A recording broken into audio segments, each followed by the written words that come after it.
Hello, everyone. Welcome to the Booktube Chicks Book Club. Tonight we are discussing The Nightmare Before Kissmas by Sara Raasch for our November and December book. It is our final book club of 2025. As usual, I am here with my co host Kathleen, who's going to introduce herself in just a moment. But if you haven't been to one of our live shows before, the way that's going to work is for the first 5 to 10 minutes, we're going to do introductions and spoiler free general thoughts and ratings. And then for the next 20 to 30 minutes or so, we will do spoiler discussion. So, Kat, if you'd like to go ahead and start. Hi, I'm Kathleen. My channel's for the love of books. I enjoyed the book. I've read books by Sara Raasch before, and I enjoy her writing. I'm glad I think she started off as a YA author. That's when I was primarily reading only YA. But I enjoy her books. I think she has a good writing style. I'm glad to see that she's ventured outside of YA, because this is LGBTQ plus, and it's very much an adult book. Um, and I really enjoyed this book. I did give it 3.5 stars. I just didn't connect with any of the characters, and that's the reason why I didn't rate it higher. I enjoyed the book for what it was. I had a good reading experience, but I just think that it's a very forgettable book, and that's why I rated it lower ish, even though 3.5 stars is still, I think, pretty good rating. So I enjoyed my time reading the book. I enjoyed the concept of like Christmas and all these holidays, and inheriting Christmas. Our main character, he's the next in line to be the big Santa guy, and he falls in love with Halloween, the heir to Halloween. And I really like that whole concept of, different holidays and how they engage with each other, and how they interact in their world as holidays. So I really enjoyed that world. I enjoyed how she put together that world. I just didn't connect with any of the characters. Um, for me, the story, I won't remember it next month. So that's the only reason why I rated it a 3.5. I didn't rate it higher, but I did enjoy it. It was a good book.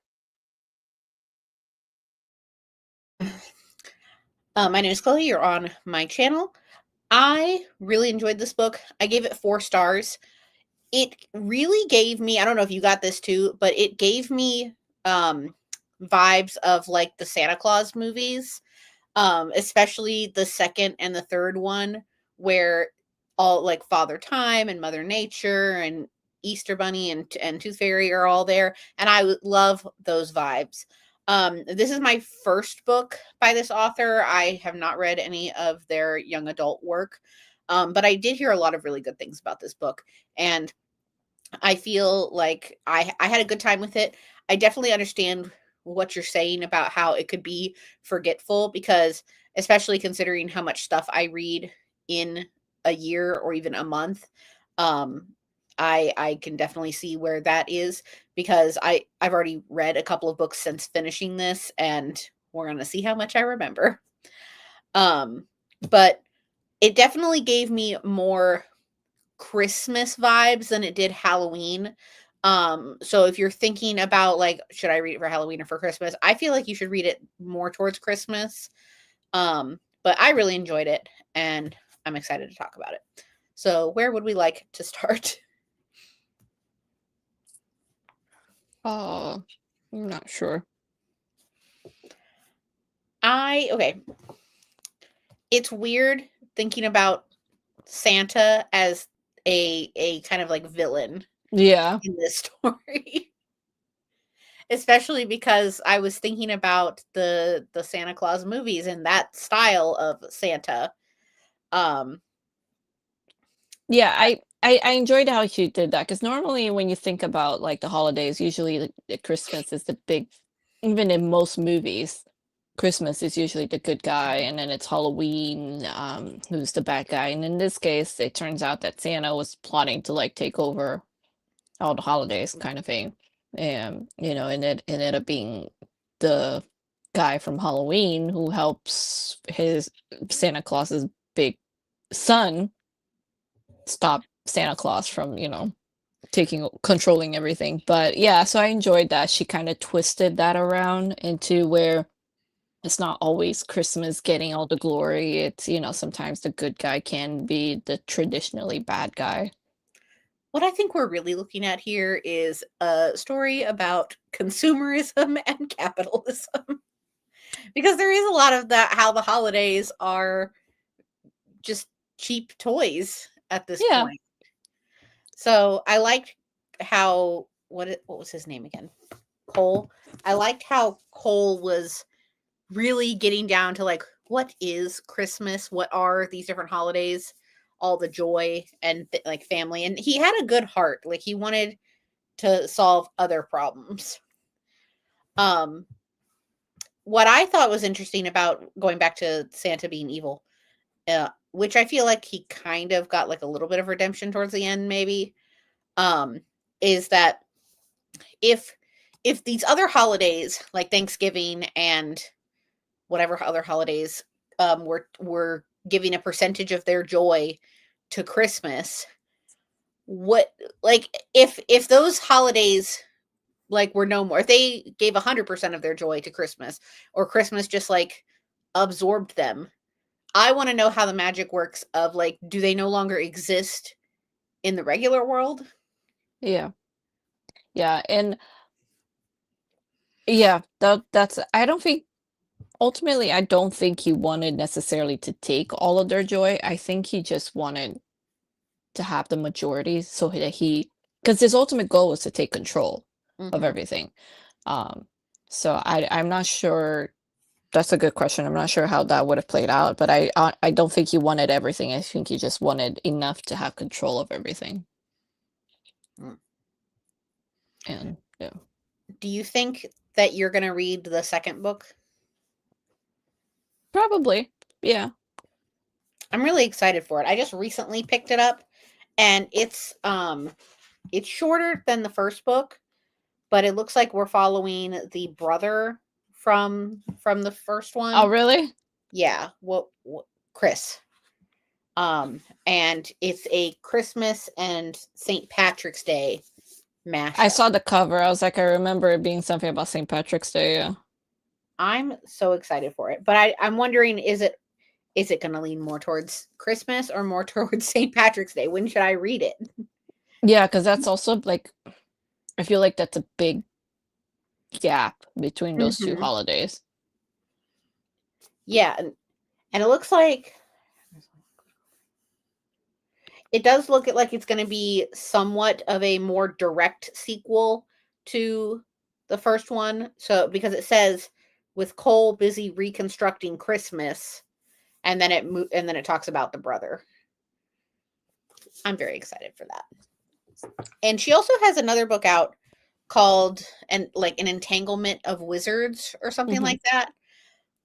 That's not a holiday one like this, but I think it is also an LGBT plus book. So I like that she is dipping her toes more and more into the adult romance genre. Yeah.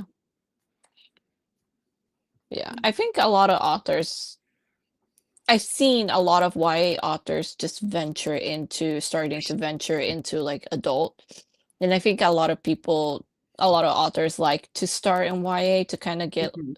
a little bit like getting their foot in the water a little bit. And vice Um, versa. There are a lot of adult romance authors that are crossing over into YA, which yeah. is terrifying for me. And I like that they do that because I feel like they're gonna reach a wider audience, Mhm. YA it was huge years ago, and I feel like maybe because I don't read YA as much anymore, but I feel like it's not as big as it used to be a few years ago. I don't know how it is now. I feel like romantasy and romance are a bigger have bigger readers or a lot more attention now, and Yeah. so, um I do appreciate when authors do that, where they venture into other genres or into other ages so that they can reach a bigger audience. And But I feel like this first book I feel like had a lot of hype behind it. It came out last year.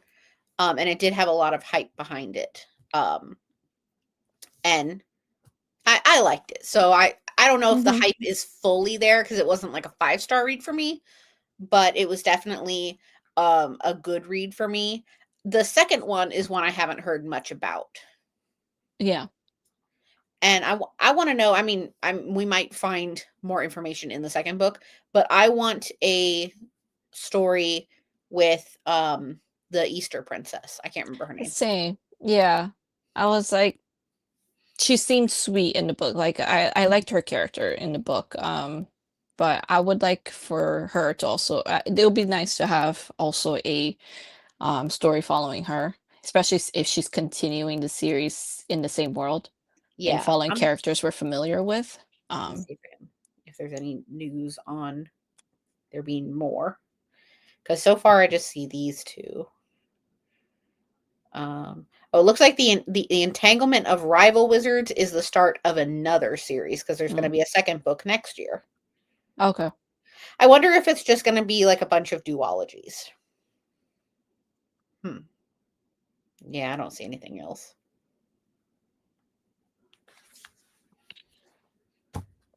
Where do we want to go with this? Um, I'm not sure. We usually don't have a lot of direction in our I shows. know Desiree was the one that kept us going, and you and I were both reading 3 different book club Uh, books at the same I can't do that. time. Okay, hold on. I'm gonna refresh my memory here. Oh, um, what was with the whole like? It was a staged competition, essentially. Between it was supposed to be a staged competition between Halloween and Christmas, and he was just gonna send Santa was just gonna send Halloween back as with like he was like throwing them under the bus for something, and now I can't remember Mhm. what the hell. That I'm not sure. That's a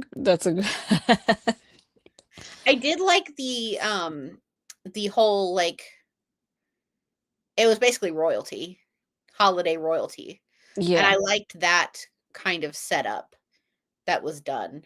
So we're marrying into these different families or Yeah, the teams. princess, she's a princess of Easter.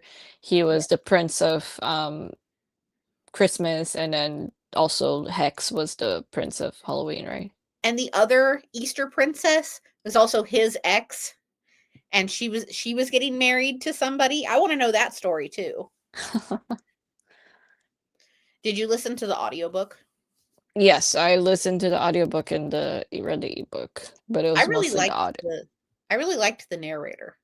Mhm. I liked the voice that Cole had, and it felt very like I don't want to say unserious, but I mean unserious is the word because he didn't seem very serious until we know kind of more of his like background information. Yeah. I don't think there's yeah. No, I think the narrator was good. He's not my I wouldn't wanna say that he was my favorite narrators, but there are some narrators that are super engaging, and I Mhm. tend to remember those stories more because of the narrator, but again, I don't know if it's also because of the narrator that I didn't connect with the characters, but I thought he was okay. I hear that. Um, have you read her YA work? I did, yes, but it was many, many years ago, and I don't remember. So, but can you remember like is it definitely like a vibe change? Yes, Was it absolutely. it's was like heavy fantasy? Uh, y yeah, I like a typical YA fantasy. It was like, it also has like the one that I read was like different kingdoms, and they are based on like the elements.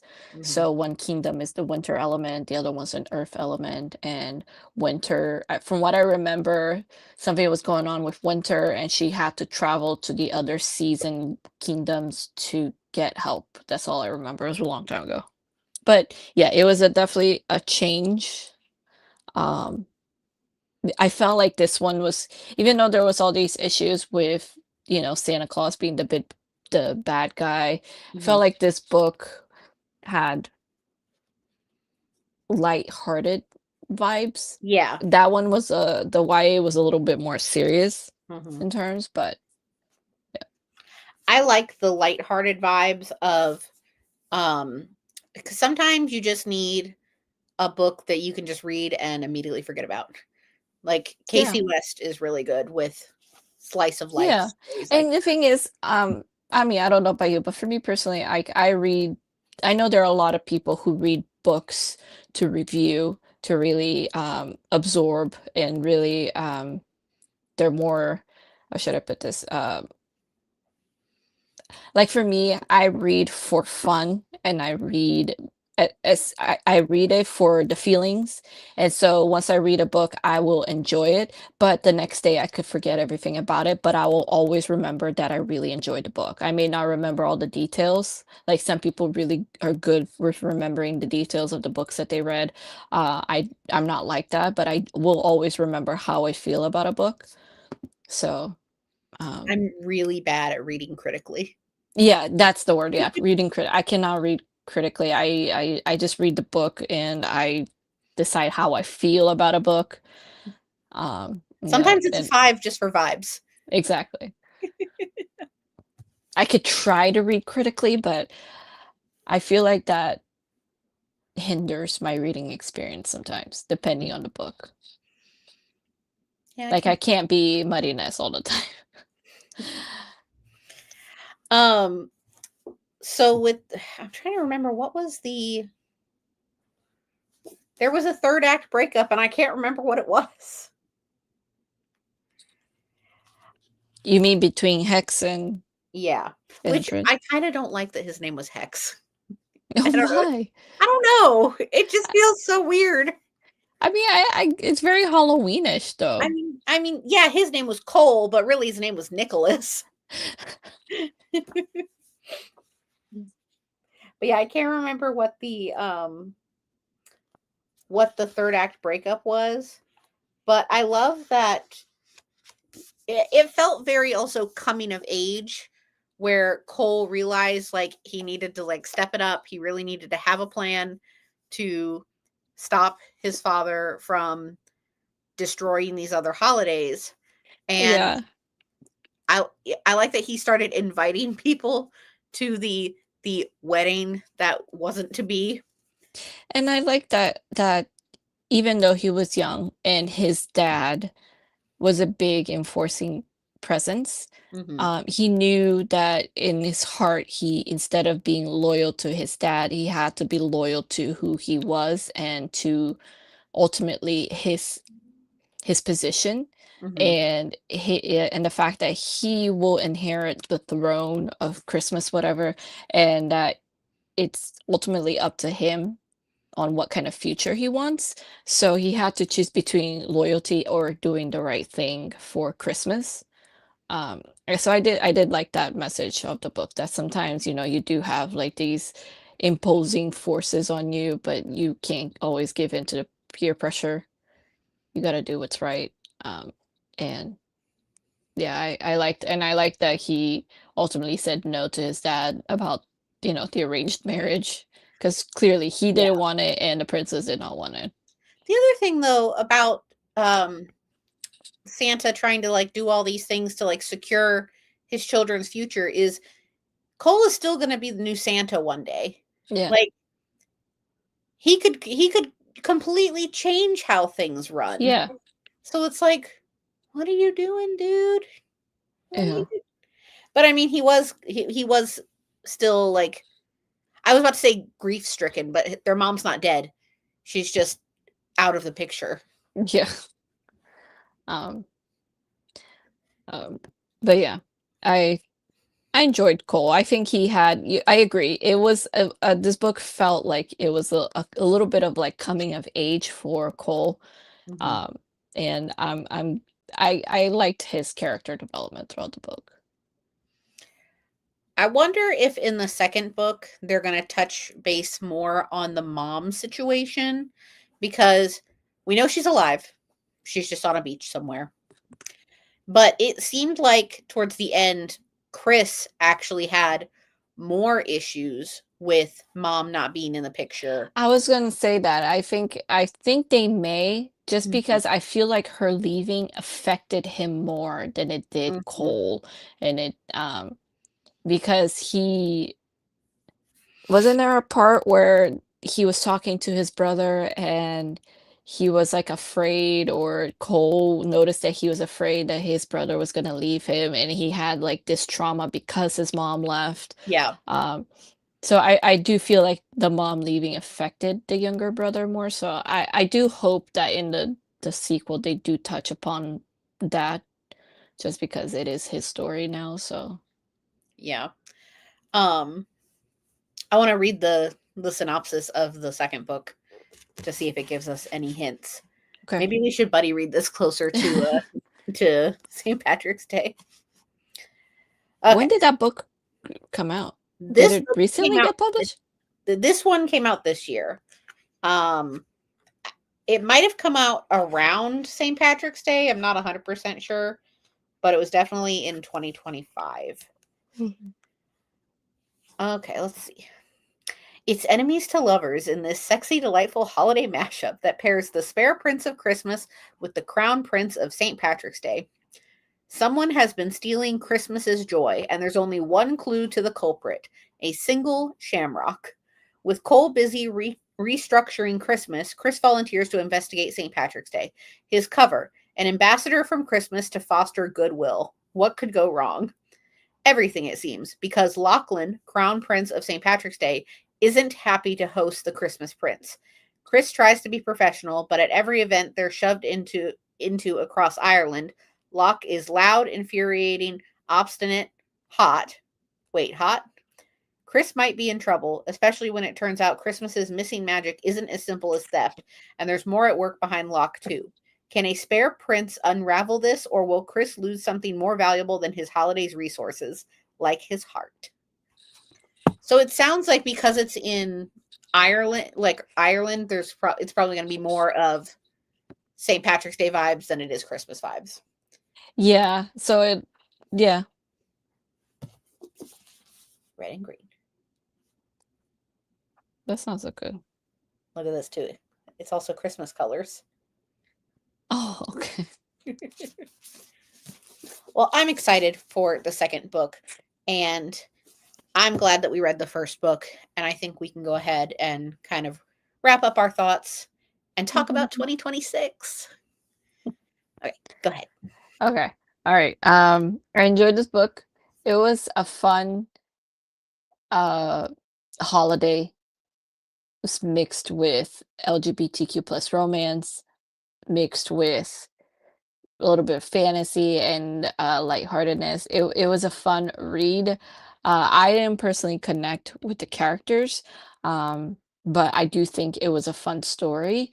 I did give it 3.5 stars. I will read the sequel just because I'm interested in finding out what happens with the brother, because I thought he was an interesting character in the book. Um, so yeah, and I do like Sarah Raasch. I remember reading her YA series and enjoying that, even though it's been many, many years since I read it. But I do like her, and I remember really enjoying her series. So, um, yeah, 3.5 stars. It was a good book. All right, and I gave it 4 stars. I really enjoyed it, and I'm looking forward to reading the second book. One thing that I didn't touch on when we were talking about the actual book, but it's not a spoiler, is that these chapters are so long. They're so long. Yes. This audiobook was like Oh almost my 13 God. hours, I think. It was long. Um, as somebody who almost always reads like 9 and below audiobooks, it felt very long. Yeah. Um, It felt longer because the chapters were so long. I mean, there yeah, was a chapter that was 63 minutes long. I'm like, yeah. no. And the thing is, it's not even 400 pages, it's 352 pages. And this one is 300. So I don't know. We'll see. But overall, I enjoyed it. I gave it 4 stars. I am so excited to read the second book, and I definitely want to pick up the Rival with Wizards book as well after I read the second one. Um, So now that we've talked about that, we're going to talk about the new year. So this was our book for November and December. So we are officially done for the year as far as book club is concerned. You will still see us on Kat's channel, which is linked down below, on December 20th for Pages and Pals. That'll be at 9 p.m. Eastern. Pages and Pals is just an hour of reading together. Whatever you're currently reading, just bring it, and we'll be reading for an hour over on her channel. Make sure to follow us on Instagram at Booktube Chicks for all updates regarding everything related to Pages and Pals, to book club, and to the quarterly romance book club that I co-host with Desiree. Excuse me. I just posted about Pages and Pals today on there. So hopefully we'll see you in a couple of weeks for that. And then closer to the new year, I will be posting on Instagram our January read, but we are reading, I'm trying to pull up the post. We are going to be reading Dating After the End of the World by Geneva Rose. This is her dystopian zombie romance book. And we are going to be discussing it in mid-January, on January 18th at 7 p.m. Eastern. That is a Sunday. So we're trying to get back to our Sunday schedule. And that is what the cover looks like. So if you're going to join us for book club on that day, we will see you then. So Pages and Pals on December 20th, Dating After the End of the World on January 17th. And I'm curious to see how much I like this book, because I feel like I am notorious for not liking zombie things. I don't like World War Z. I don't like The Walking Dead. I liked the first season of The Last of Us, but I didn't like the rest of it. So we'll see. But thank you so much for joining us. We hope you have a good holiday and a good rest of 2025, and we will see you in the new year in 2026. Bye.